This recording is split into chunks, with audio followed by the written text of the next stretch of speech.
तो आज के इस वीडियो में हम देखने वाले हैं सीटेट फरवरी में जो हमारे हिंदी में कॉन्सेप्ट्स हैं उसके बारे में। ये एक कंप्लीट मैराथन है हमारे हिंदी का जो बहुत ही यूज़फुल है आपके सीटेट के एग्ज़ाम्स के लिए। आप पूरा वीडियो को लास्ट तक देखिए और सारे फैक्ट्स को अच्छे से समझिए, क्योंकि यही सारे फैक्ट्स आपके डायरेक्ट एग्ज़ाम्स में आने वाले हैं। तो चलिए बिना किसी टाइम वेस्ट के, बिना किसी फिजूल बातों के हम शुरू करते हैं हिंदी का सारा इम्पोर्टेंट पॉइंट। देखो, सबसे पहले समझते हैं हिंदी भारत का क्या है। एक राज्य भाषा है। आपसे पूछा जा सकता है हिंदी क्या है, मातृभाषा है या फिर राजभाषा है, तो वहाँ आपको बताना है कि ये हमारी राजभाषा है, ना कि हमारी राष्ट्रभाषा। संविधान की 8वीं अनुसूची में 22 भाषाएं शामिल है और उन 22 भाषाएं कौन कौन सी है उनके बारे में देखते हैं। पहली तो असमिया, फिर बांग्ला, फिर गुजराती, हिंदी, कन्नड़, कश्मीरी, कोंकणी, मलयालम, मणिपुरी, मराठी, नेपाली, ओडिशी, पंजाबी, संस्कृत, सिंधी, तमिल, तेलुगु, उर्दू, डबो, संथाली, मैथिली और डोगरी। ये सारी 22 भाषाएं हैं जो हमारी 8वीं अनुसूची में संविधान के अंदर जोड़ी गई है। ठीक है, आप याद रखिएगा हिंदी हमारी राज्य भाषा है। भारतीय संविधान के अनुसार इंग्लिश जो भाषा है वो एक सहयोगी प्रशासनिक भाषा है। क्यों क्यों सहयोगी प्रशासनिक भाषा है? क्योंकि भारत के अलावा बाकी सारे देशों में इंग्लिश एक कॉमन लैंग्वेज के रूप में प्रदर्शित होता है, तो इसको क्या कहा गया है? सहयोगिक प्रशासनिक भाषा। तो हमारे सारे कामकाजी भाषाओं के लिए हम क्या चीज़ का यूज़ करते हैं? इंग्लिश का यूज़ करते हैं।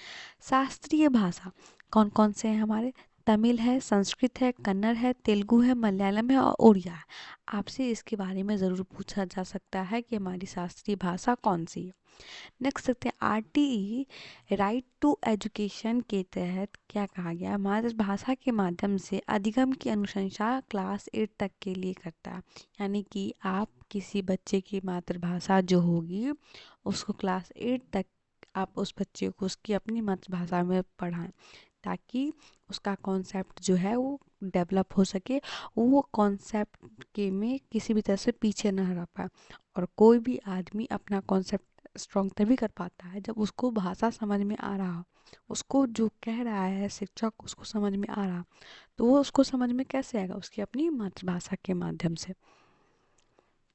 देखो, हमारा सबसे पहला टॉपिक होता है भाषा अधिगम और अर्जन। भाषा अधिगम क्या है और भाषा अर्जन क्या है, हम उसके बारे में देखने वाले हैं। सबसे पहले हम यहाँ पे बात करेंगे भाषा अर्जन के बारे में। भाषा अर्जन एक ऐसी प्रक्रिया है जिसके अंतर्गत बच्चा अपने आसपास के वातावरण और परिवार में रहकर भाषा सीखता है। यानी कि यहाँ बच्चा कोई भी प्रकार का अपने से एक्टिविटी नहीं कर रहा होता। वहाँ बच्चा अपने आसपास के लोगों को देखता है, अपने परिवार की भाषा को देखता है, वो चीज़ सीख जाता है। वह दूसरों का अनुकरण करके भाषा को सीखता है, दूसरों का नकल करके भाषा को सीखता है। यह एक प्राकृतिक प्रक्रिया है। आप इसको याद रखिएगा, इसको क्या कहा गया है? प्राकृतिक प्रक्रिया, जो अपने आप स्वयं हो सकती है। इसके लिए कोई औपचारिक साधन की आवश्यकता नहीं पड़ती है। यह एक प्रकार से मातृभाषा या फिर क्षेत्रीय भाषा होती है। इसका अगर मैं आपको एग्जांपल दूँ तो देखो, बहुत सारे ऐसे लोग होते हैं जो गांव में रहते हैं। तो वो गांव में रहते हैं तो मोस्टली वो जो है नॉर्मल अपना लोकल भाषा जो है ज़्यादा प्रयोग करते हैं। तो उन बच्चों में आप देखोगे जो गांव में रहने वाले बच्चे होते हैं उनके अंदर अपने आसपास के जो गांव की भाषाएं है, मगध मगध है, कोंकणी है, उसके बाद बहुत लोग मैथिली बोलते हैं, बहुत लोग ठेठी भी बोलते हैं, बहुत लोग भोजपुरी भी बोलते हैं। तो बच्चा इजीली ना वहाँ से वो भाषा ग्रैस्प कर लेता है। लेकिन वही बच्चा अगर फिर स्कूल स्कूल जाता है तो वो वहाँ पे एक कॉमन लैंग्वेज के रूप में हिंदी का यूज़ करता है। हिंदी को एज ए कॉमन वे में यूज़ करने लगता है अपने बोलचाल की भाषा में। लेकिन जब वो अपने आसपास के लोगों से अपनी मातृभाषा के रूप में क्या सीख रहा होता है, जो उसका अपना रीजनल लैंग्वेज होता है, जैसे कि भोजपुरी, मैथिली, ठेठी, मगधी, अवधी, जो भी होता है, ये सारा चीज़ वो अपना कैसे सीख रहा होता है? अपने आसपास के वातावरण से। भाषा अर्जन से संबंधित महत्वपूर्ण बिंदु हम देखते हैं। सबसे पहला बात है, भाषा अर्जन की प्रक्रिया एक सहज और स्वाभाविक होता है, यानी कि बहुत ही आसान और स्वाभाविक रूप से। इसमें किसी व्याकरण की आवश्यकता नहीं होती। इसमें कोई भी व्याकरण की आवश्यकता इसलिए नहीं होती क्योंकि ये अपने आप सीखा जा रहा होता है। भाषा अर्जन में सर्वाधिक महत्व परिवार व समाज का होता है। आपसे पूछा जाएगा कि भाषा अर्जन में सबसे अधिक महत्व किसका होता है। अब हम देखते हैं भाषा अधिगम के बारे में। अधिगम का तात्पर्य होता है सीखना, यानी कि किसी चीज़ को खुद से सीखना। किसी भी प्रकार के अधिगम की प्रक्रिया जीवन भर चलती रहती है। जैसे कि हम अपने पूरे जीवन काल में कुछ ना कुछ सीख रहे होते हैं, यानी हम कहीं ना कहीं हर जगह अधिगम कर ही रहे होते हैं। इसमें औपचारिक साधनों का प्रयोग किया जाता है। भाषा अधिगम में नियम और व्याकरणों का प्रयोग किया जाता है। व्याकरण का और नियम का प्रयोग किया जाता है किसमें, भाषा अधिगम में।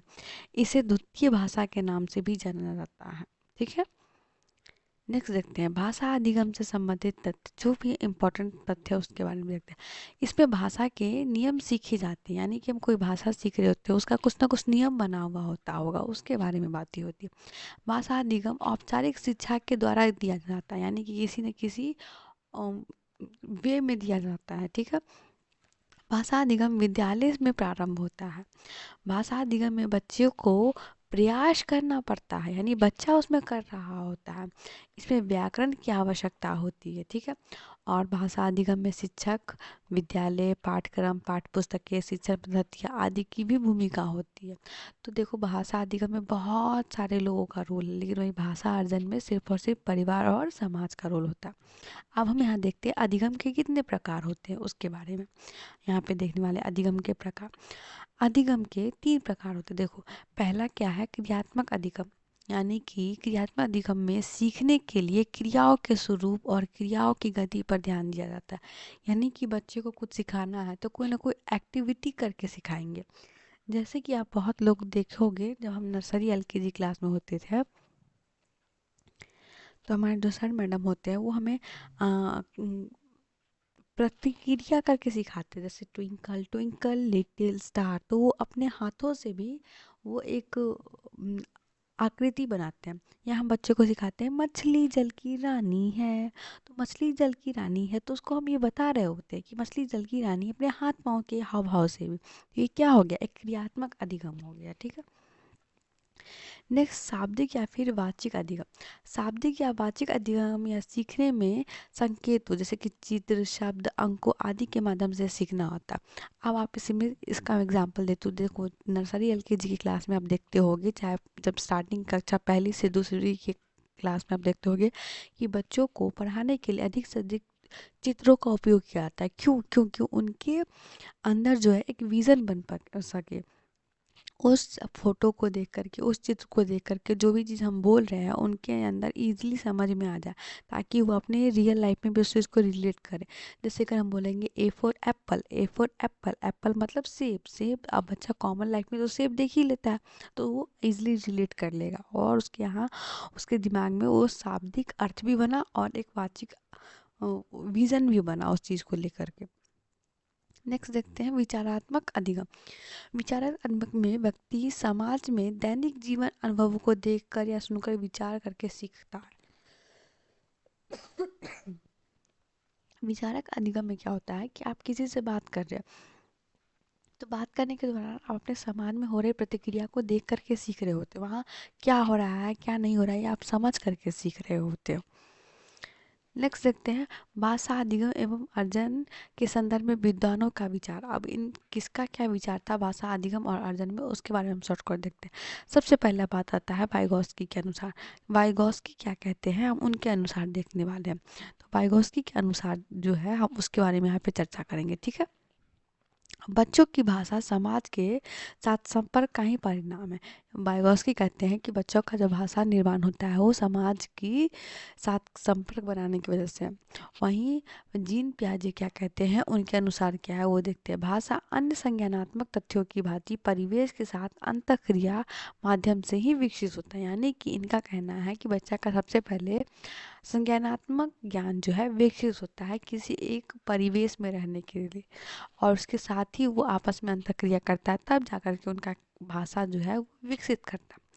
नॉम चॉम्स्की क्या कहते हैं ये देखते हैं। नॉम चॉम्स्की का बार बार पूछा जाता है, भाषा अर्जन की क्षमता बालकों में जन्मजात होती है और वो भाषा की व्यवस्था को पहचानने की शक्ति के साथ पैदा होते हैं। यानी कि ये बताते हैं कि बच्चों के अंदर एक ऐसी शक्ति पहले से ही होती है, जन्म लेने के वक्त से ही होती है, जो उनके आसपास में जो भाषा चल रहा होता है उसको सीखने के लिए वो सीखने के लिए ही बनी हुई होती है उसके बारे में। नेक्स्ट देखते हैं भाषा शिक्षण के सिद्धांत। भाषा शिक्षण के क्या सिद्धांत होते हैं उसके बारे में। अनुबंध के सिद्धांत या साहचर्य का सिद्धांत क्या होता है। सहसावस्था में बच्चे किसी शब्द की पहचान किसी वस्तु या व्यक्ति से उस शब्द का साहचर्य यानी संबंध स्थापित करके सीखते हैं। यानी कि बच्चा उसको वैसे कैसे सीखता है, जैसे ए फॉर एप्पल बोलेंगे तो उसको एप्पल का हमको फोटो दिखाना होगा, फोटो देख करके बच्चा इजीली सीखता है। यानी कि अर्थात सहसावस्था में सीखने की प्रक्रिया मूर्त होती है। जैसे कि पानी कहने के साथ साथ जब बच्चे को हम पानी देते हैं तो उसको समझ में आता है कि बच्चा वो पानी पीना है, ठीक है। तो वो बच्चा धीरे धीरे पानी शब्द व पानी वस्तु के बीच संबंध स्थापित करके उसे समझने लगता है। तो ये क्या हो गया, अनुबंध के सिद्धांत, यानी कि उसको इस चीज़ को दिखा करके समझा देना। दूसरा देखते हैं अनुकरण का सिद्धांत। इस सिद्धांत का प्रयोग बालक के आरंभिक शिक्षा में प्रभावी होता है। इसके अंतर्गत बालक अपने परिवार समाज आदि का अनुकरण नकल करके सीखता है। इस तरह के अधिगम में भाषा का गुण दोष समाज परिवार आदि पर भी निर्भर करता है। यहाँ क्या होता है कि बच्चा अपने परिवार से अपने जिस सोसाइटी में रहेगा वैसा बोलचाल। देखोगे कुछ अगर बच्चे बहुत ही अनएजुकेटेड लोगों के बीच में रहते हैं तो उनके अंदर जो है ना बहुत सारी बातों की भावना अनएजुकेटेड वाली आ जाती है, जो जैसा उनके अपने फैमिली के लोग सोच रहे होते हैं उनका थॉट प्रोसेस वैसा हो जाता है, क्यों? क्योंकि बच्चा अनुकरण करके सीखता है। दूसरा चीज़ आप एक बात देखते हो कि छोटे बच्चे बहुत जल्दी कोई भी बात को अब्जॉर्व कर लेते हैं। अगर आप उनके सामने में कोई भी गलत बात बोलोगे निगेटिव वर्ड बोलोगे तो वो बच्चा बहुत जल्दी उस वर्ड को पकड़ लेगा और उस वर्ड को रिपीट मोड में बोलने लगेगा। तो ये क्या दिखाता है, अनुकरण का सिद्धांत। जो बच्चा जो है अपने किसी की भी भाषा से कुछ ना कुछ अनुकरण करके सीख सकता है। नेक्स्ट देखते हैं अभिप्रेरणा एवं रुचि का सिद्धांत। अभिप्रेरणा एवं रुचि का सिद्धांत या पुनर्बलन का सिद्धांत। किसी कार्य की सफलता हमें अभिप्रेरित करती है कि हम और बेहतर कार्य करें, और किसी कार्य की सफलता इस बात पर निर्भर करती है कि हम उस कार्य में कितनी रुचि लेते हैं। अर्थात बालक का शिक्षा के प्रति रुचि और उत्साह उसे सीखने के लिए प्रेरित करती है।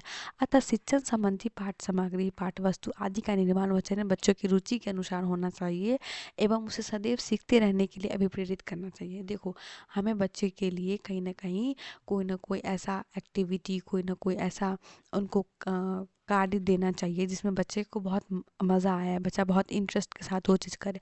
अगर वो अपने पढ़ाई में अपने भाषा के सीखने की तरह इंटरेस्ट दिखाएगा तो वो उस चीज़ को बहुत अच्छे से सीख पाएगा, ठीक है।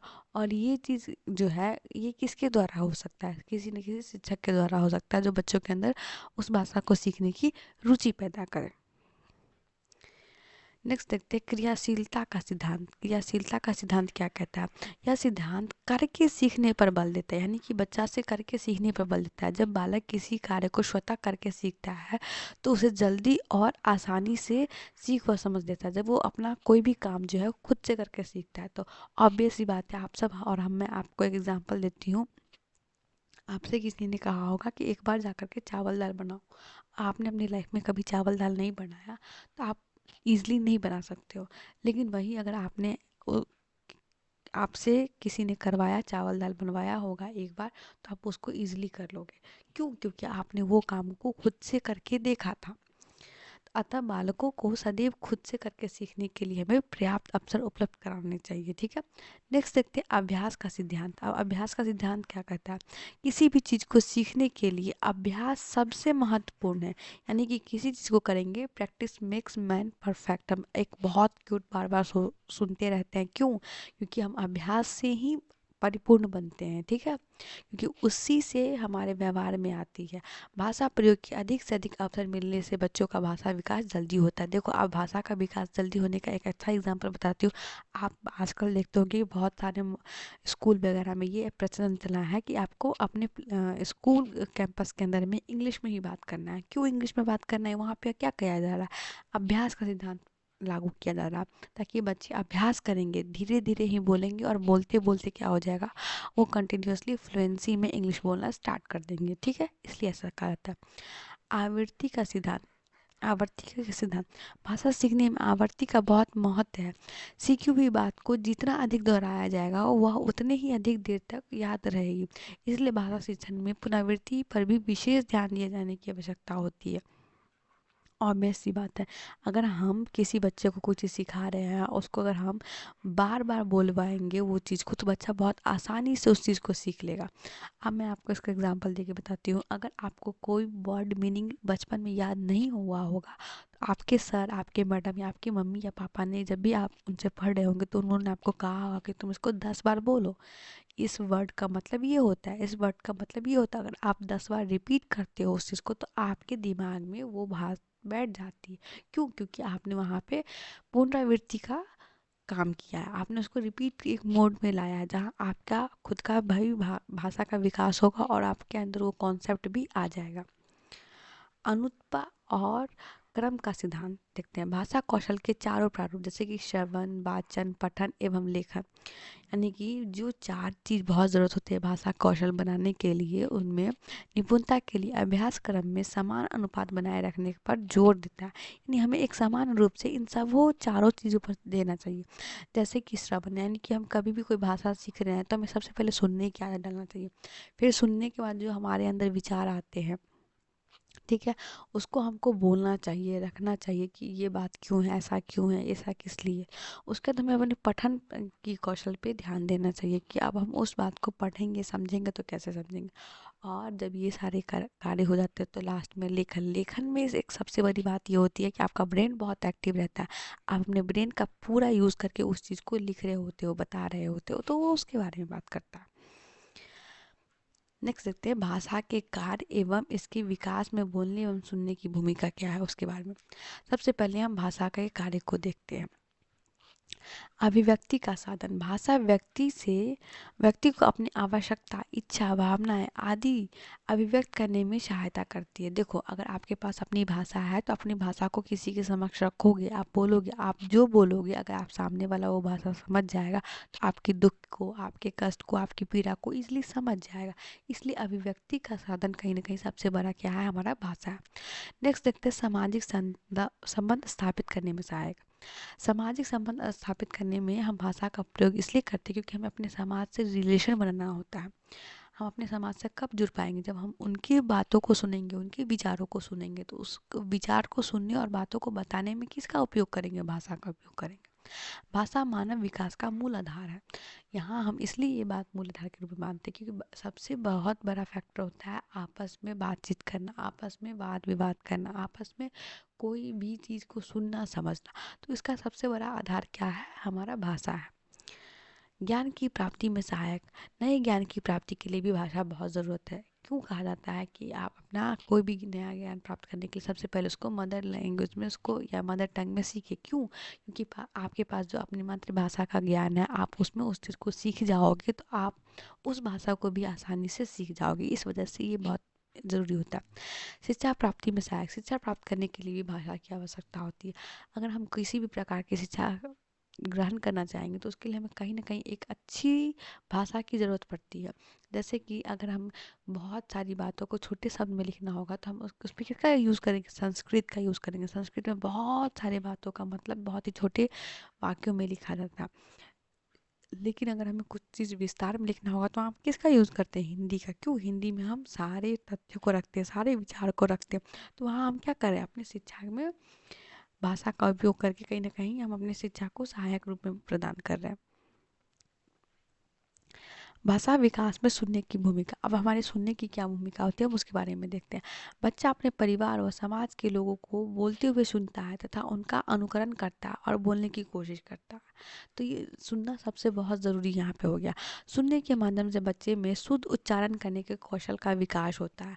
सुनने के माध्यम से ही बच्चा बोलने में आने वाली उच्चारण संबंधित अशुद्धियों को दूर करने में सफल होता है। बच्चा सबसे पहले तो आपको देख करके सीखता है, आपको सुन करके सीखता है। उसके बाद दूसरा क्या होता है, बच्चा आप जैसे जिस शब्द को जैसे आप प्रोनाउंस करेंगे, आप जिस शब्द का जैसे उच्चारण करेंगे, बच्चा भी वैसे ही उच्चारण करेगा, वैसे ही बोलेगा। इससे क्या होता है, वो जो चीज़ गलत बोल रहा है वो उस चीज़ को सही रूप से बोलने लग जाएगा। सुनने के माध्यम से ही एक बालक के शब्द भंडार में वृद्धि होती है, जिससे उसकी भाषा विकास में भी वृद्धि होती है। देखिए, आपका भाषा का विकास कब वृद्धि करेगा, जब आपके पास कोई ना कोई बातें सुनी हुई रहेगी, कोई ना कोई चीज़ पहले से आपके पास संज्ञान में रहेंगी, तभी आप किसी बात को और विस्तृत रूप से बोल सकते हैं। सुनना ध्वनि के विभेदीकरण का सबसे अच्छा माध्यम है।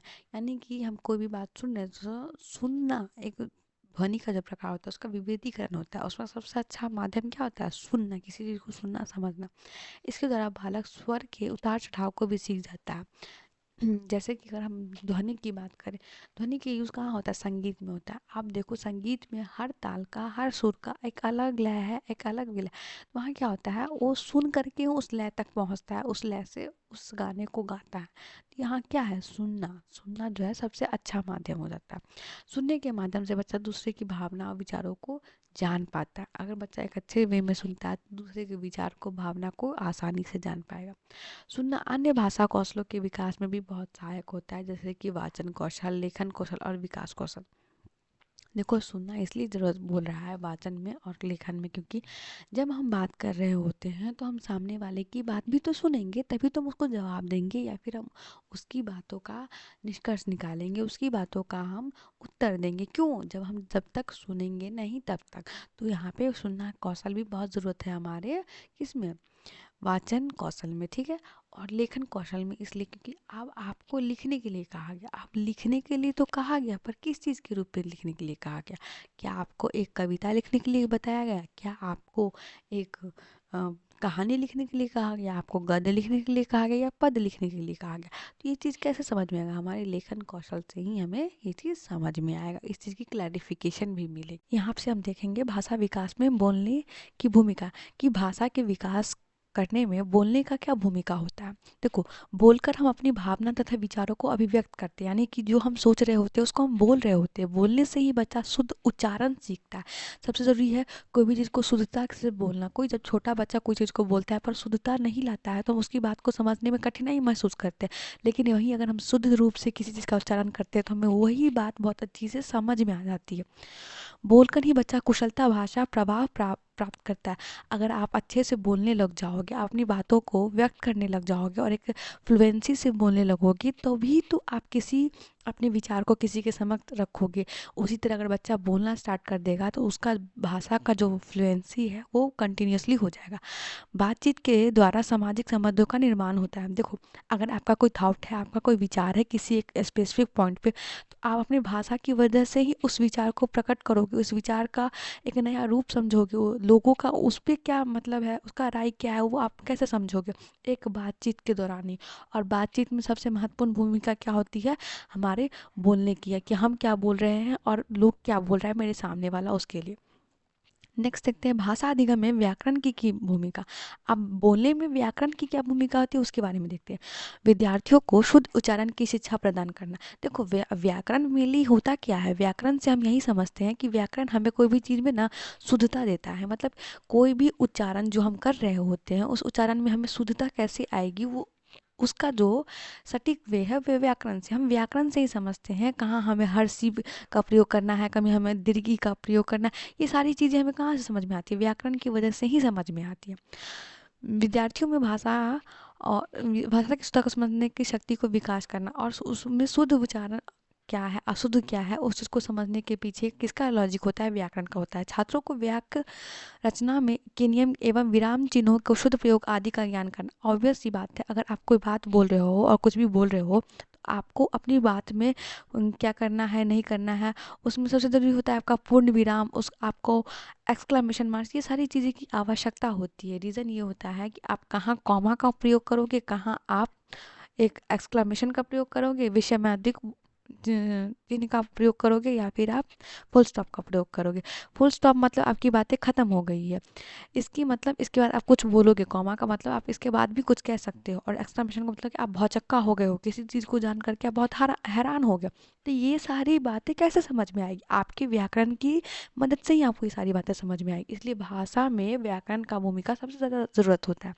अधिगम में व्याकरण की भूमिका से बच्चे के चारों भाषा कौशल को विकास मिलती है। और वैसी बातें चार जो हमने अभी बात की थी भाषा कौशल, जिसमें हमारा बोलना आता है, सुनना आता है, लिखना आता है और पढ़ना आता है। ये चारों हमारे भाषा कौशल है, जिसमें उसको विकास के लिए मदद करता है कौन सा? हमारा व्याकरण।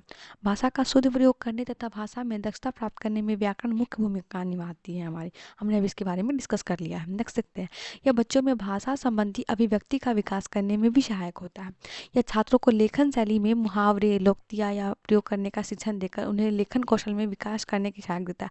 ऑब्वियस सी बात है, अगर आपके पास व्याकरण की नॉलेज है तो कभी कभार आप भी लोगों के सामने बोलते हैं कि अरे ये तो बहुत 9 2 11 होने वाला है, अरे ये तो लगता है ईद का चांद ही बन गया है। ये सारी चीज़ें क्या है? मुहावरे, लोकोक्तियाँ जो हम अपने बोल चाल के आसानी सी भाषा में प्रयोग करते हैं। ये सब चीज़ें कहाँ से आ रही है? हमारे अंदर व्याकरण की वजह से आ रही है। हमारे पास व्याकरण है, हमारे पास अपना खुद का एक ग्रामर है, जिसकी वजह से हम इन सारे बातों को व्यक्त कर सकते हैं। तो कहीं ना कहीं ग्रामर हमारे लिए एक बैकबोन के रूप में है। व्याकरण को कहीं ना कहीं हम ये बात कह सकते हैं कि वो किसी भी भाषा के लिए उसका बैकबोन होता है। अगर वो रहता है तो वो चीज़ जो है अच्छे से खड़ी हो पाती है, मतलब बोली जाती है। व्याकरण से छात्रों में विभिन्न नए नए शब्दों की समझ विकसित हो जाती है। यह छात्रों को गद्य पद्य में अंतर समझाकर उनके लेखन कौशल को विकास करने की सहायक होती है। अब मान लो आप हिंदी का जब क्वेश्चन सॉल्व करोगे अपने सीटेट के एग्जाम में, तो वहाँ पे क्या आता है? गद्य आता है और पद आता है। गद्य और पद में आप अंतर कैसे कर पाओगे? उसके अंदर क्या व्याकरण की व्यक्तियाँ हैं? देखो, जब पोयम पूछता है आपसे किसी चीज़ का, तो उसका कहीं ना कहीं व्याकरण के किसी एक संधि से, किसी एक अलंकार से, किसी न किसी एक चीज़ से जुड़ा होता है। पद में होता है लोकोक्तियाँ घुसा दिया रहता है या फिर कोई मुहावरा डाला रहता है। उस मुहावरे का मतलब होता है आपको पर्यायवाची किसी शब्द का बताना होता है। तो ये सब चीज़ें कहाँ आ रहा है? कहीं ना कहीं व्याकरण ही इन सब चीज़ों को लेकर के आ रहा है। व्याकरण छात्रों के लेखन में संज्ञा, सर्वनाम, विशेषण, क्रिया, प्रत्यय, उत्तर तथा तत्सम शब्द, तद्भव शब्द आदि के प्रयोग से उनके लेखन कौशल में विकास करने में सहायक होता है। इन सभी की मदद से हम अपने लेखन यानी कि लिखने की प्रक्रिया को विकसित करते हैं। अगर मान लो आपको संज्ञा नहीं पता है, सर्वनाम नहीं पता है, विशेषण नहीं पता है, तो आप कैसे किसी चीज़ को विशेषता के रूप में, किसी को नाम के रूप में, जगह के रूप में, चीज़ों के रूप में कैसे व्यक्त करोगे जब तक आपको इन सभी के बारे में नहीं पता होगा? तो व्याकरण विधियों को शुद्ध, शुक्ति, लोकोक्ति, मुहावरे आदि का अर्थ निकालने का योग बनाता है। नेक्स्ट, व्याकरण का शिक्षण विधि। अब हम व्याकरण पढ़ाने के लिए कौन कौन सी शिक्षण विधि का प्रयोग करेंगे, हम उसके बारे में देखते हैं। सबसे पहला हमारा व्याकरण का शिक्षण विधि है आगमन विधि। इस विधि में अनुभव, उदाहरण तथा प्रयोग का प्रत्यक्ष अध्ययन करके नियम बनाए जाते हैं। यानी कि इस विधि में क्या होता है कि सबसे पहले आप कोई ना कोई उदाहरण देते हैं कि इस बात का ये उदाहरण हो सकता है। इससे क्या होता है, बच्चे के मन में उस बात को लेकर के एक जो पहले से जो चलती आ रही है अवधारणा, वो भी एक विकसित हो जाती है। उस बात से वो रिलेट कर लेता है। बिल्कुल हम इसको ऐसा बोल सकते हैं कि अपने उसको कोई ऐसा उदाहरण दे देना जो उसके निजी ज़िंदगी से बहुत ही ज़्यादा महत्वपूर्ण जुड़ा हुआ होता है, तो बच्चा उस चीज़ को कनेक्ट करके सीख रहा होता है। यह शिक्षण पद्धति छात्र केंद्रित पद्धति होता है। आगमन विधि जो होता है वो कहीं ना कहीं छात्र केंद्रित होता है, जो छात्रों को कर सीखने पर जोर देता है, यानी कि लर्निंग बाय डूइंग पे। ये जब हम इंग्लिश में पढ़ते हैं तो इसको हम कहते हैं लर्निंग बाय डूइंग, और ये चाइल्ड सेंटर्ड हो जाएगा। ठीक है। इस विधि में कुछ शिक्षण सूत्रों का पालन किया जाता है, जैसे कि ज्ञात से अज्ञात की ओर, सरल से कठिन की ओर, मूर्त से अमूर्त की ओर, स्थूल से सूक्ष्म की ओर, समान से विशिष्ट की ओर। अब बताओ मुझे तुम, ज्ञात से अज्ञात की ओर यानी कि जो चीज़ तुम पहले से जान रहे हो, अगर मैं तुमको उसके बारे में थोड़ा सा एक जनरल आउटकम दे दूँ और तुम उसको आसानी से जोड़ पाओ अपनी निजी ज़िंदगी से, तो तुम कहीं न कहीं उस चीज़ को जान रहे थे और फिर हम उसी को जोड़ करके कोई नई बात बता दें, तो वो क्या हो जाएगा? जो तुम नहीं जान रहे थे, अज्ञात। सरल से कठिन की ओर, मान लो कि जिसे तुम जान रहे हो, चाहे जो भी बात तुम जान रहे हो, अगर मैंने तुम्हें ये कहा कि सभी आमों में सबसे अच्छा फल होता है आम। अब आम सबसे अच्छा फल होता है, ये हम सब अपने आपस की निजी ज़िंदगी में रिलेट कर सकते हैं। आम हम सभी ने खाया है। अब हम आम की ही कोई एक विशेष प्रजाति के बारे में बताएंगे, तो तुम कहीं ना कहीं आम से कनेक्ट करके, एक साधारण आम के शब्द से कनेक्ट करके एक विशिष्ट शब्द की ओर तो तुम जा सकते हो ना। तो ये क्या हो गया, ये यही बताना कि जो चीज़ बच्चा नहीं जान रहा है उसको उसकी तरफ लेके जाने की बारे में है। नीचे देखते हैं दूसरा मेथड क्या है, निगमन विधि। इस पद्धति में विद्यार्थियों को पहले नियम का ज्ञान दिया जाता है। देखो ये बेसिकली ये ना मैथमेटिक्स के लिए होता है। मैथमेटिक्स में, कभी कभी हम साइंस में भी इसका यूज़ करते हैं। क्यों? क्योंकि कभी कभी मैथ्स में तो हम अधिकतर कोई भी चीज़ को फॉर्मूला के बेस से ही जानते हैं। फॉर्मूला जहाँ होता है तभी मैथ का कैलकुलेशन सॉल्व होता है। तो मैथमेटिक्स का सबसे पहले रूल होता है एक फॉर्मूले का। तो फॉर्मूला कहीं कहीं ना हम बताने के लिए सबसे पहले किसका यूज़ करेंगे, निगमन विधि का ही यूज़ करेंगे। और साइंस में होता है कभी ना कभी कोई एक स्पेसिफिक लॉ बना हुआ होता है साइंस के अंदर, कोई ना कोई साइंटिफिक लॉ दिया हुआ है। अब हम लॉ के ऊपर बात करेंगे तो वो हम कहीं ना कहीं एक डायरेक्ट फार्मूला ही किसी को बता रहे हैं, उसके ऊपर हो जाता है। और वो लॉ देने के बाद फिर उनको किसी न किसी उदाहरण के रूप से समझाना, तो वो क्या हो गया, निगमन विधि हो गया। इस पद्धति में क्या होता है, शिक्षक केंद्रित विधि हो जाता है, जिसमें शिक्षक सभी नियमों को पढ़ा देता है, फिर उसको कनेक्ट करवाता है उसके नॉर्मल लाइफ से। इस विधि में कुछ शिक्षण सूत्रों का पालन किया जाता है, जैसे कि अज्ञात से ज्ञात की ओर, और अमूर्त से मूर्त की ओर, सूक्ष्म स्थूल की ओर, और नियम से उदाहरण की ओर। ये याद रखना, यही आपको एग्जाम्पल के रूप में दे सकता है वहाँ पर। देख सकते हैं अनुकरण विधि। अनुकरण विधि क्या है, इस विधि में बालक अनुकरण करके सीखता है, इसलिए इस विधि को अनुकरण विधि कहा जाता है। इस विधि में बालक अपने शिक्षक का अनुकरण की नकल करके सीखना, लिखना, पढ़ना व नवीन रचना करना सीखता है। इस विधि के अंतर्गत बालक शिक्षक के उच्चारण को सुनकर भाषण करना सीखता है। पहले शिक्षक बोलता है, फिर बच्चा उसका अनुसरण करता है। देखो इसको अगर मैं आपको इजली वे में बताऊँ, तो अगर आप नर्सरी क्लास में जाओगे तो इसको बेसिकली यूज़ किया जाता है राइमिंग के टाइम में। जब बच्चे को राइम या फिर पोयम सिखाना होता है तो इस विधि का यूज़ किया जाता है। लेकिन अगर मैं आपके और अपने टाइम के बारे में बताऊं, तो हम और आप इस विधि का उच्चारण तब करते हैं जब कोई ना कोई हम साइंटिफिक चीज़ें सीख रहे होते हैं, साइंटिफिक नॉलेज ले रहे होते हैं, तब हम इस चीज़ का सबसे ज़्यादा उपयोग कर रहे होते हैं। ठीक है, और नहीं तो आप अपनी बोलचाल की भाषा में इसको याद करना चाहते हो, तो जब पंडित जी आपके यहाँ आते हैं तो पंडित जी हवन पूजा करवाते हैं, उस वक्त में क्या करते हैं, वो श्लोक वगैरह बोलते हैं, तो आप क्या करते हो, उनका अनुकरण ही तो कर रहे होते हो। तो वही है। देख सकते हैं व्याख्यान विधि। व्याख्यान विधि में क्या है, व्याख्यान विधि किसी तथ्य विषय की व्याख्या की जाती है। व्याख्यान विधि के शिक्षण की सबसे प्राचीन विधि मानी जाती है। इस विधि में शिक्षक की भूमिका प्रमुख होती है, इसलिए इसे शिक्षक केंद्रित शिक्षण विधि मानी जाता है। व्याख्यान विधि ये बहुत ही पुराना विधि है। शुरुआत के काल में कभी हमारे पास पेन पेपर नहीं हुआ करता, जब अभी मेरे पास पेन पेपर है तो हम किसी चीज़ को लिख सकते हैं। अगर मेरे पास पेन पेपर ना हो तो हम उस चीज़ को क्या करेंगे, मौखिक रूप से बोलेंगे। तो मौखिक रूप से बोला गया बात को क्या कहेगा, व्याख्यान विधि कहा जाएगा। नेक्स्ट देखते हैं भाषा संसर्ग विधि। भाषा संसर्ग विधि क्या है, यह एक व्याकरण शिक्षण की विधि है। इस विधि में रचनाएं माध्यम से व्याकरण का ज्ञान दिया जाता है। प्राथमिक कक्षाओं हेतु यह विधि काम में ली जाती है। इस विधि के द्वारा छात्रों को अच्छे लेखन की पुस्तकों के माध्यम से व्याकरण का ज्ञान दिया जाता है। इस विधि में क्या होता है कि कोई ना कोई चीज़ को नया फॉर्म में बताया जाता है, तो व्याकरण के रूप में ही इसको ज्ञान के रूप में दिया जाता है। ये मोस्टली छोटे बच्चों के लिए होता है। क्या मैं छोटे बच्चे को सिखाऊंगी कि बेटा संज्ञा क्या होता है। अब संज्ञा समझाने के लिए जहाँ बोलते हैं कि किसी वस्तु, जगह, स्थान आदि के नाम को हम संज्ञा कहते हैं, तो अब उसको हम कैसे समझाएंगे कि संज्ञा कैसा है।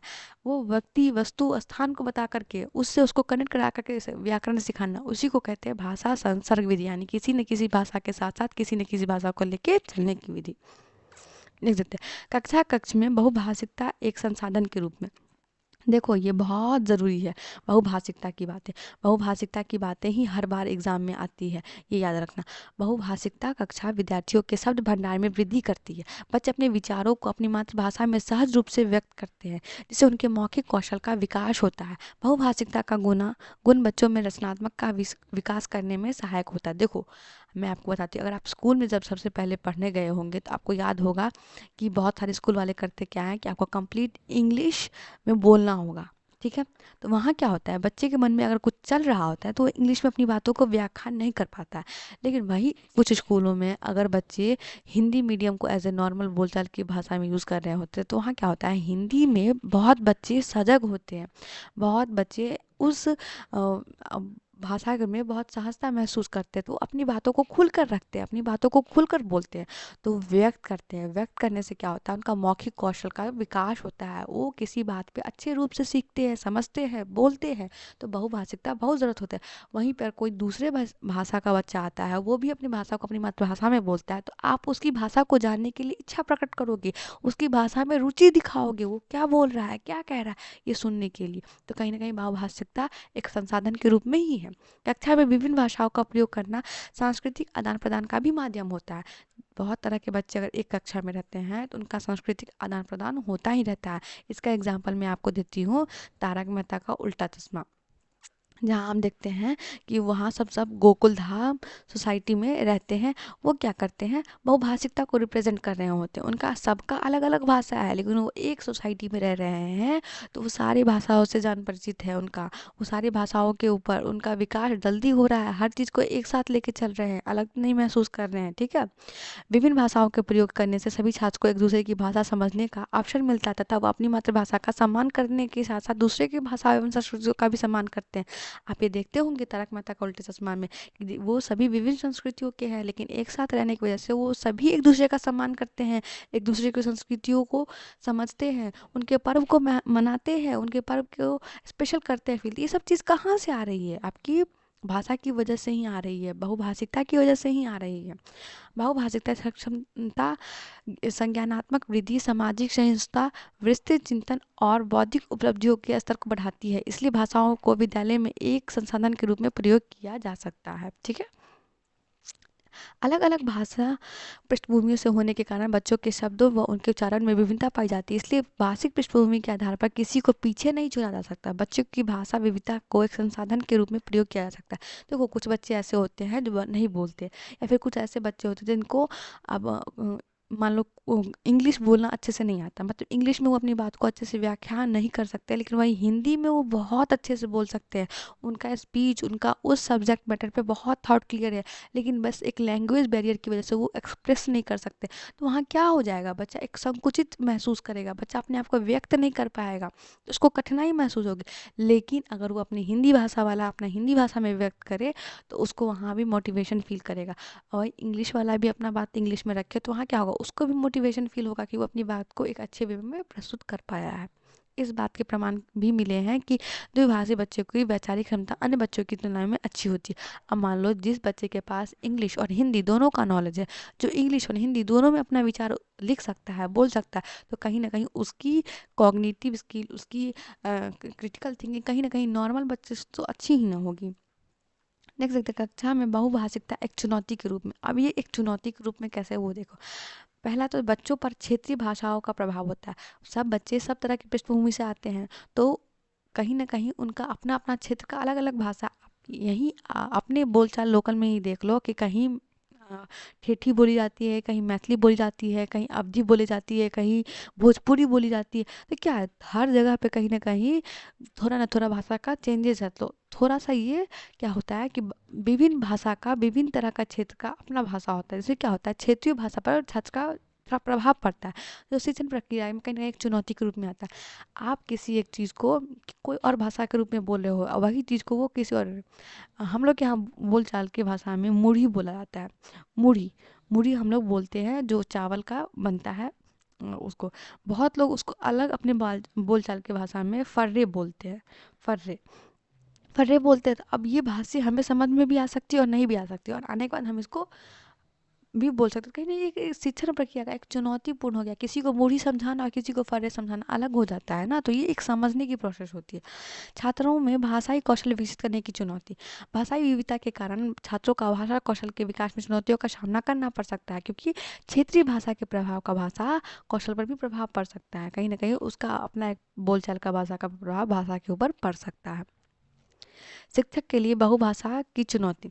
यदि शिक्षक को अपने क्षेत्र से दूसरे किसी अन्य क्षेत्र में पढ़ाने के लिए भी कहा जाता है, तो वह शिक्षक वह भाषा नहीं जानता है, तो उस क्षेत्र में बोली जाती है, तो वहाँ शिक्षक द्वारा बच्चों को पढ़ाना एक चुनौती होता है। अब मैं आपको बताती हूँ, कोई ऐसा बच्चा आप में से होगा जो इंग्लिश मीडियम से अब तक में पढ़ाई किया होगा, वो अपने स्कूल इंटर्नशिप प्रोग्राम में अगर गया होगा सरकारी स्कूल में पढ़ाने के लिए, तो उसको वहाँ पे हिंदी में शब्दों को समझाना मुश्किल लग रहा होगा। क्यों? क्योंकि उसने सीबीएसई बोर्ड में कम्प्लीटली इंग्लिश पैटर्न में सब कुछ सीखा है, सब कुछ पढ़ा है, तो उसको इंग्लिश मीडियम में कोई भी चीज़ को फ्लुएंसी से बताना आ रहा है, लेकिन वही हिंदी एकदम उसका शुद्ध हिंदी उच्चारण नहीं समझ आ रहा है। तो अब देखो, वहाँ आपको इंग्लिश इंग्लिश आ रहा है, आप इंग्लिश में व्यक्त कर रहे हो, पर बच्चा आपसे कोऑर्डिनेट नहीं कर पा रहा है क्योंकि उसको इंग्लिश नहीं आता है, उसको हिंदी आ रहा है। वही चीज़ यहाँ पे अगर किसी शिक्षक को कोई ऐसी स्पेसिफिक भाषा आती है और वहाँ उसकी भाषा रीजनल लैंग्वेज जहाँ उसकी पोस्टिंग उसमें वो भाषा मैच नहीं खाती है, तो उसका पढ़ाया हुआ ज्ञान भी, बोला गया बात भी कोई मायने नहीं रखता है। तो वहाँ कहीं ना कहीं शिक्षक के लिए एक चुनौती बन जाती है। भाषा के प्रति बच्चों की रुचि और योग्यता का अभाव। भाषा शिक्षण की समस्याओं में से एक समस्या यह है कि भाषा छात्रों में भाषा के प्रति रुचि और प्रवृत्ति की कमी होती है, जिससे भाषा शिक्षण का कार्य अधिक चुनौतीपूर्ण बन जाता है। बहुत बच्चे एक्सप्रेस नहीं करना चाहते, बहुत बच्चे रुचि लेके भाग नहीं लेना चाहते, इस वजह से ये भी एक कहीं ना कहीं चुनौती का कारण है।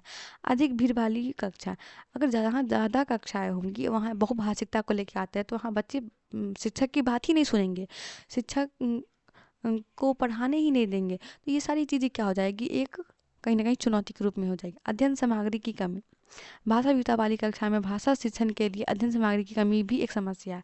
देखो, अगर बहुभाषिकता की बात करें तो अच्छा तो हर चीज़ में कि बच्चा सीखता भी है, लेकिन कहीं ना कहीं हर चीज़ को एक टाइम वे के साथ प्रस्तुत करना भी बहुत मुश्किल बन जाता है। तो ये उसी के बारे में बताता है कि हम कोई भी सामग्री अगर यूज़ करते हैं तो बच्चा उसे कनेक्ट नहीं कर पाया, मान लो उसको समझ ही नहीं आया, तो अब वो उस चीज़ को ला करके भी कोई फ़ायदा नहीं हुआ। नेक्स्ट देखते हैं हमारा भाषा कौशल। भाषा कौशल चैप्टर है हमारा। भाषा कौशल में देखते हैं मनुष्य एक सामाजिक प्राणी है और समाज में अन्य व्यक्तियों से संप्रेषण स्थापित करने के लिए वह बोलकर या लिखकर अपने भावों एवं विचारों को अभिव्यक्त करता है तथा सुनकर या पढ़कर दूसरे के विचारों को ग्रहण करता है। भाषा कौशल यही होता है, पहले अपने विचारों को किसी दूसरे के विचारों को सुनना, समझना, उसके बाद अपने विचार को बोलकर लिखकर अपने भाव को व्यक्त करना, यही होता है एक दूसरे के विचार को आदान प्रदान के माध्यम के रूप में लेना। इस प्रकार भाषा के दो अभिव्यक्तात्मक कौशल है, बोलना और लिखना। इन दोनों माध्यम से हम अपने विचारों को अभिव्यक्त कर सकते हैं और ये भाषा के दो ही ग्रहणात्मक कौशल होते हैं, सुनना और पढ़ना। इन दोनों भाषा के माध्यम से दूसरे के विचारों और उनकी बातों को ग्रहण कर सकते हैं। भाषा से संबंधित इन चारों क्रियाओं के प्रयोग करने की क्षमता को भाषा कौशल कहा जाता है। इनका विकास व इनमें दक्षता प्राप्त करना ही भाषा शिक्षण का उद्देश्य होता है। भाषा शिक्षण के लिए आवश्यक चारों कौशल पर परस्पर एक दूसरे के अंतर संबंधित होते हैं। प्रत्येक कौशल को किसी न किसी रूप में एक दूसरे पर निर्भर रहना होता है। भाषा कौशल की बात करें यानी कि भाषा में दक्षता प्राप्त करना, आप अपनी भाषा को कितनी अच्छे रूप से किसी के सामने रख सकते हैं, आपकी अपनी भाषा को कितने अच्छे रूप से किसी को समझा सकते हैं, आपसे कितने अच्छे रूप से कोई आपसे जुड़ सकता है, ये सब कुछ भाषा के कौशल के ऊपर निर्भर होता है। जहाँ हमने बात किया अभिव्यक्तात्मक कौशल यानी कि मेरे बोलने की क्षमता, मेरे लिखने की क्षमता, मैं आपको जो पढ़ा रही हूँ, मैं आपको जो बोल रही हूँ वो कितना सटीक है जिससे आप कनेक्ट कर सकते हैं, मैं आपको कुछ लिख करके दे रही हूँ वो कितना सही है जितना मैं आप समझ सकते हैं। वही ग्रहणात्मक कौशल, जहाँ मैं ये आपको समझा दूँ कि आपका बोलना, आपका पढ़ना, आपका समझाना कितना ज़रूरी है उनके बारे में। जहाँ की ग्रहण आप सुन रहे हैं, मेरी बात को पढ़ रहे हैं, तो वहाँ आप देख रहे हैं कि मैं आपको क्या कह रही हूँ, सुन के भी आप सुन रहे हैं और देख के आप पढ़ रहे हैं। इन सब चीज़ों में अंतर संबंधित स्थापित करना यानी कि एक दूसरे को एक व्यवस्थित रूप से स्थापित करना ताकि ये एक अच्छे वे में हो पाए और आपका जो अपना भाषा कौशल है वो विकसित हो पाए। भाषा के चारों कौशल क्रम से नहीं सीखे जाते बल्कि सभी एक साथ सीखे जाते हैं। जैसे बच्चा सुनने के साथ साथ बोलना भी सीखता है और पढ़ने के साथ साथ लिखना भी सीखता है। भाषा के 4 कौशल प्रकारों को विभाजित किया गया है। पहला तो किया गया है श्रवण कौशल यानी कि सुनकर अर्थ ग्रहण करने का कौशल को हम श्रवण कौशल कहते हैं। दूसरा कहते हैं वाचिक या फिर मौखिक अभिव्यक्ति कौशल, इसको विचारों को बोलकर व्यक्त करने वाला कौशल कहते हैं। तीसरा होता है पठन कौशल, जहाँ पढ़कर अर्थ ग्रहण करने के कौशल को कहते हैं। और चौथा होता है हमारा लेखन कौशल, जहाँ हम अपने विचारों को लिखकर व्यक्त करते हैं। श्रवण कौशल के बारे में देखते हैं। सुनना, भाषा को श्रवण कौशल के माध्यम से ग्रहण किया जाता है। केवल सुनना मात्र ही श्रवण कौशल नहीं है बल्कि वक्ता या प्रवक्ता की बात को सुनकर उसके अर्थ को उसी प्रकार ग्रहण करना जिस प्रकार वह बात अभिव्यक्त की जा रही है, श्रवण कौशल कहलाता है। वाचन कौशल यानी कि बोलना, अपनी बात या विचारों को दूसरे के सामने प्रकट या अभिव्यक्त करना वाचन बोलना होता है, कौशल कहलाता है। वाचन कौशल तभी प्रभावी माना जाता है जब हम अपनी बात या विचारों को किसी के सामने अभिव्यक्त करें। साथ ही साथ हम कोई भी भाषा को बोल रहे हैं उस भाषा को अच्छे से समझ जाए और उस पर उसका प्रभाव हो तो यह एक अच्छे वाचन कौशल के रूप का उदाहरण बनता है। अगर मैं आपको अच्छी रूप से समझा दूँ तो मेरा बोलना कहीं न कहीं सफल हो जाएगा, ये उसी तरह होगा। पठन कौशल यानी कि किसी विषय को पढ़कर उसके अर्थ का ग्रहण करना पठन कौशल कहलाता है। श्रवण की अपेक्षा पठन कौशल से स्थायी ज्ञान की प्राप्ति होती है। देखो, मैं आपको सुना करके कुछ कहूँगी, उससे कहीं ज़्यादा अच्छे वे में आप उस चीज़ को सीखोगे पढ़ करके। जब मैं आपको पढ़ा दूँ और आप घर जाके उस चीज़ को पढ़ो, तो आपको ज़्यादा वो चीज़ समझ में आएगा, तो ज़्यादा अच्छा होगा। पठन कौशल 2 प्रकार का होता है, एक पहला सस्वर पठन, दूसरा मौन पठन। लेखन कौशल के बारे में देखते हैं। लिखना, अपने विचारों या बातों को लिखकर अभिव्यक्त करना लेखन कौशल कहलाता है। इस कौशल में भाषा को स्थायित्व दिया जाता है। इसमें वर्तनी या शुद्धता को अत्यधिक महत्व दिया जाता है। लिखना, आप किस बात को कितने अच्छे से समझ गए, कितने अच्छे से आपको समझने में दिक्कत है या फिर कहाँ परेशानी है, इस चीज़ को आप कैसे समझोगे, लिखने की वजह से ही समझोगे। अब हम रीडिंग के प्रकार देखते हैं। रीडिंग का पहला प्रकार होता है स्किमिंग। स्किमिंग रीडिंग क्या होता है? जब पाठक पाठ्य सामग्री का केंद्र भाव तथा सार खोजने के लिए तेजी से पढ़ता है तो उसको क्या कहते हैं? स्किमिंग कहते हैं। और लेखक की उद्देश्यता लिखने की व्यवस्था को समझना चाहता है तो यह प्रक्रिया स्किमिंग रीडिंग के अंतर्गत आती है। जैसे कि न्यूज़पेपर में आप सब कुछ नहीं पढ़ रहे होते, न्यूज़पेपर में आप बस हेडलाइन पढ़ रहे होते हैं। हेडलाइन में देखते हैं कि कौन सा हेडलाइन आपके काम का है। जो हेडलाइन आपके काम का लगता है आप उसके फिर छोटे छोटे अक्षरों को नीचे में पढ़ते हैं, या आपको जो इंटरेस्टिंग लगता है आप उसी को पढ़ते हैं। नेक्स्ट देखते हैं स्कैनिंग। स्कैनिंग रीडिंग क्या होता है? यहाँ पाठक किसी विशेष जानकारी को प्राप्त करने के लिए वाक्य को जल्दी से पार कर लेता है। यानी कि आपको कोई चीज़ स्पेसिफिक चीज़ जानना होता है तो आप उसको जल्दी जल्दी पढ़ करके निकल जाते हैं, उसको क्या कहते हैं? स्कैनिंग रीडिंग कहते हैं। नेक्स्ट तीसरा देखते हैं गहरी पढ़ाई। गहन पठन में बारीकी से और समय लेकर पढ़ा जाता है। यहाँ पाठक को प्रत्येक शब्द का अर्थ समझना होगा।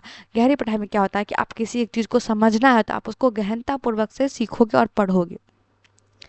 अतिशय आभास, यह पाठन धारा प्रवाह पर अधिक जोर देता है और सटीकता पर काम करता है। देख सकते हैं लेखन प्रक्रिया उपागम। अब लिखने के लिए हम क्या चीज़ का उपयोग करें उसको देखो। प्रक्रिया उपागम बच्चों में लेखन कौशल के विकास के लिए लेखन का प्रक्रिया उपागम सहायक होता है। इसमें बच्चे क्रमबद्ध तरीके से सीखते हुए लेखन कौशल में दक्ष बनते हैं। इसको लिखने के द्वारा लिखना सीखना कह सकते हैं। यानी कि हम कैसे लिखना सीखे उसके ऊपर कहा जाता है लेखन का प्रक्रिया उपागम। बच्चा जब शुरुआती में अपना अ शब्द या अ से आज, कल ये सब लिखना सीखता है, ये सब चीज़ें क्या है? लेखन प्रक्रिया उपागम के रूप में। नेक्स्ट देखते हैं BICS। इसको कहते हैं बेसिक इंटरपर्सनल कम्युनिकेटिव स्किल्स, यानी कि बुनियादी अंतर व्यक्तित्व संप्रेषणात्मक कौशल। ये क्या होता है? डेली यूज में आने वाली लैंग्वेज होती है, जहाँ हम डेली यूज में अपनी भाषा में रोज बोलचाल में प्रयोग करते हैं। जैसे कि हम किसी को बुलाते, अरे इधर सुनो, अरे उधर चलो, अरे ये खाना है, अरे यहाँ उठना है, यहाँ बैठना है, ये क्या है? हमारी सरल भाषा है। आज मैं वहाँ जाऊँगा, आज मैं ये खाऊँगा, आज मैं ये पीऊँगा, ये क्या है? ये सारा चीज़ डेली यूज़ में यूज़ आता है। लेकिन CALP यानी कि कॉग्निटिव एकेडमिक लैंग्वेज प्रोफिशिएंसी, यह फॉर्मल लैंग्वेज है, ये स्कूल में चलती है। जैसे कि आपको स्कूल में किसी एक चीज़ को एक अच्छे वे में आंसर करना होगा। सपोज समझ लो कि आपको कोई कहा कि आप बताइए कि फोटोसिंथेसिस क्या होता है, तो आप फोटोसिंथेसिस जाओगे बताने के लिए तो आपको कहीं ना कहीं एक अच्छी सी डेफिनेशन बतानी होगी। ये डेफिनेशन ही कहीं ना कहीं क्या होता है? काल्प होता है, यानी कि CLP के रूप में यूज होता है, और नॉर्मल बोलचाल की भाषा BICS के रूप में होती है। नेक्स्ट हमारा चैप्टर है भाषा शिक्षण में मूल्यांकन। अब मूल्यांकन का क्या महत्व है उसके बारे में देखिए। सबसे देखते हैं मूल्यांकन क्या होता है। मूल्यांकन सीखने सिखाने के निश्चित अवधि के बाद बच्चों की वास्तविक उपलब्धि स्तर को जांचना मूल्यांकन कहलाता है। यानी कि अब मैं आपको ये सारा कुछ पढ़ा दूंगी और इसके बाद मैं आपका क्वेश्चन प्रैक्टिस कराऊंगी, तो उस क्वेश्चन प्रैक्टिस से क्या होगा? आपको ये अंदाजा लग जाएगा, आपका अपना मूल्यांकन हो जाएगा कि आपको कितना समझ में आया है। उसी को कहते हैं मूल्यांकन, जो पढ़ने पढ़ाने के बाद उनका वास्तविक स्तर जांचने के लिए उपयोग होता है। मूल्यांकन पठन पाठन प्रक्रिया का अभिन्न हिस्सा है। यह एक निरंतर चलने वाली प्रक्रिया है। आकलन और मूल्यांकन दोनों का उद्देश्य बच्चों की क्षमता की अनुभूति तथा अधिगम का मापन करना होता है। ये मूल्यांकन का प्रयोग तभी होता है कि हमें जानना होता है बच्चा कितने तक सीख पाया, कितने तक समझ पाया, और हमें अब उसे और कितना सिखाना है, कितना समझाना है, उसके ऊपर बात करता है। आकलन की प्रक्रिया मूल्यांकन करने के लिए की जाती है। अर्थात आकलन मतलब होता है मूल्यांकन के दौरान होने वाली प्रक्रिया को ही मूल्यांकन कहते हैं। आकलन एक संक्षिप्त प्रक्रिया और मूल्यांकन एक व्यापक प्रक्रिया है। मूल्यांकन के क्या उद्देश्य होते हैं? बच्चों में अपेक्षित व्यवहार एवं आचरण परिवर्तन की जांच करना, साथ ही साथ बालकों की योग्यता, कुशलता, रुचियां आदि का पता लगाना, उनके अनुसार शिक्षण विधि को अपनाना। तीसरा, इससे अध्ययन और अध्यापन दोनों को मापन कर सकते हैं कि बच्चा कितना सीख रहा है, इसमें बच्चे में कितनी अच्छी क्वालिटी और टीचर कितने अच्छे से बता रहे हैं, इसमें टीचर में कितनी अच्छी क्वालिटी है, इन दोनों के मेजरमेंट्स को हम देख सकते हैं इसमें। नेक्स्ट देखते हैं विद्यार्थियों के भाषाई कौशल की प्रगति का आकलन करना, यानी बच्चा बच्चा का कितना भाषा विकास हुआ है उसके ऊपर भी आकलन होता है। उसके बाद देखते हैं भाषा बालकों के चहुमुखी विकास की निरंतर गति प्रदान करता है कि आपके अंदर कितना डेवलपमेंट हुआ है उसके बारे में भी बताता है। उसके बाद उपचारात्मक शिक्षण प्रदान करना कि अब मैं जान लूँ कि आपका मूल्यांकन करने के बाद कि आपको ये चैप्टर नहीं समझ में आया, अब मेरा दायित्व है कि मैं आपको चैप्टर को फिर से पढ़ाऊँ ताकि आपको उस चैप्टर से रिलेटेड सारे कॉन्सेप्ट क्लियर हो जाए। विद्यार्थियों का सतत मूल्यांकन करके भाषा शिक्षण में आने वाली कठिनाइयों को दूर करना, ये भी मूल्यांकन का भाग है। बच्चों के अधिगम में होने वाली कठिनाइयों को पता लगाना, इन्हें दूर करने की सही रणनीति बनाना, ये भी मूल्यांकन ही का भाग है। मूल्यांकन का महत्व क्या होता है? शिक्षण के उद्देश्य की प्राप्ति में सहायता करना कि बच्चा कितना सीख रहा है, समझ रहा है, उसको कितना बुझा रहा है चैप्टर। बच्चों के अध्ययन की ओर अग्रसित करना, बच्चों को उसके पढ़ाई की ओर बढ़ावा देना, बच्चों की कमजोरियों को जानने में सहायक होना, बच्चों की प्रगति में सहायक बनना, शैक्षिक व व्यावसायिक मार्गदर्शन में सहायक है। अब हम मूल्यांकन के प्रकार देखते हैं। पहला क्या है? रचनात्मक या निर्माणात्मक मूल्यांकन। इसमें क्या होता है? बच्चों की लगातार प्रतिपुष्टि फीडबैक के लिए हम रचनात्मक मूल्यांकन सहायक है। रचनात्मक मूल्यांकन से अध्यापन पढ़ाते समय यह जांच करते हैं कि बच्चों ने ज्ञान को कितना अर्जित किया। रचनात्मक मूल्यांकन के पाठ के बीच में किया जाता है। देखो इसमें जैसे कि टीचर आपसे पढ़ाते पढ़ाते कोई क्वेश्चन पूछ ले कि बताओ इसका मतलब क्या होता है, यानी आप टीचर आपसे ये पूछना चाह रहा है कि आपने पीछे जो पढ़ा है आपको वो ये याद है या नहीं याद है। अक्सर क्लास में ये हम सब देखते हैं कि क्लास में सर पीछे का कुछ पूछ लेते हैं, उसको क्या कहा जाएगा? रचनात्मक मूल्यांकन। नेक्स्ट देखते हैं निदानात्मक मूल्यांकन। बच्चों को अधिगम सीखने के दौरान होने वाली कठिनाइयों का पता लगाना और उन्हें कठिनाइयों के कारण पता लगाना निदानात्मक मूल्यांकन कराता है। मान लो मैं आपके क्लास में होते होते ही आपका एफए ले लूँ, यानी कि फॉर्मेटिव असेसमेंट ले लूँ, आपके क्लास में एक छोटा सा टेस्ट ले लूँ, उस टेस्ट में क्या हो जाएगा, मुझे पता चल जाएगा कि आपको इस चैप्टर से कितनी सारी चीज़ें आ रही है चाहे नहीं आ रही। तो अब नहीं आ रही है तो ये निदानात्मक रूप से हो गया ना कि आपको वो चैप्टर नहीं आ रहा है तो हमको वो चैप्टर फिर से पढ़ाना पड़ जाएगा। तो ये निदान देखने के रूप में हो गया कि बच्चे को फिर से समझाना है। नेक्स्ट है योगात्मक मूल्यांकन। योगात्मक मूल्यांकन सत्र के अंत में होता है। अध्यापक द्वारा पढ़ाने के बाद ये देखना कि बच्चों ने ज्ञान को कितना ग्रहण किया, योगात्मक मूल्यांकन कहलाता है। मान लो मैं आपको पूरा चैप्टर पढ़ा दूँ, सब कुछ पढ़ा दूँ, लास्ट में आपका फाइनल ईयर में जाकर के मैं आपका एग्जाम लूँ, तो वो क्या हो जाएगा? योगात्मक मूल्यांकन। जहाँ मैं आपको सारा सिलेबस खत्म होने के बाद आपका एक टेस्ट लूँ जहाँ मैं समझूँ कि आपको सारा सिलेबस समझ में आ गया या नहीं। हम सभी ने अपने स्कूल में देखा होगा कि हमारे यहाँ समेटिव असेसमेंट होता है। समेटिव असेसमेंट को ही योगात्मक मूल्यांकन कहा जाता है। बच्चों की भाषा का आकलन करने के लिए उचित तरीके क्या है? बच्चे द्वारा विभिन्न संदर्भों में भाषा प्रयोग के अवसर देना कि बच्चे को बोलना कि आप बोलो, ये स्पेसिफिक पॉइंट है, आप इसके बारे में अपना कोई भी विचार जो है आपके मन में उसको व्यक्त करो। उससे क्या होता है? उनके भाषा कौशल का ज़्यादा अच्छे से आकलन करते हैं कि वो कितने अच्छे से बोल रहे हैं उस बात को। बच्चों से प्रश्न पूछना और पढ़ी गई सामग्री पर उनसे प्रतिक्रिया व्यक्त करवाना। मैंने अब आपको पढ़ा दिया, आपका क्या व्यक्त उसके ऊपर अपना क्या मतलब विचार है, क्या भाव है, उसको आप व्यक्त कर रहे हैं, उन सब चीज़ों को देखना। बच्चों से उनके अपने अनुभवों को लिखवाना कि बच्चे क्या समझ गए हैं उन पाठ से, तो अब वो अपना अनुभव लिखे उस चीज़ को लेकर के। सुनी गई कहानियों को बच्चों को अपने शब्दों में लिखवाएं। ये सब क्या होता है? आपके श्रवण कौशल के साथ साथ आपके लेखन कौशल का भी प्रक्रिया का यूज हो गया है यहाँ पे। बच्चों के भाषा प्रयोग का अवलोकन करना और बच्चों को चित्र वर्णन पर प्रश्न पूछने के अवसर देना। नेक्स्ट देखते हैं पोर्टफोलियो। पोर्टफोलियो सबसे महत्वपूर्ण होता है। पोर्टफोलियो एक ऐसा फाइल होता है बेसिकली जहां इस फाइल में हम बच्चे का सारा रिकॉर्ड रखते हैं। उस बच्चे का हर एक हिस्ट्री हमारे पास होता है, उसको हम पोर्टफोलियो कहते हैं। पोर्टफोलियो एक प्रकार की फाइल होती है जिसमें किसी बच्चे के एक निश्चित अवधि के किए गए कामों को कलेक्ट किया जाता है। इसमें बच्चे की उपलब्धियाँ, प्रगति, कमी को भी रखा जाता है।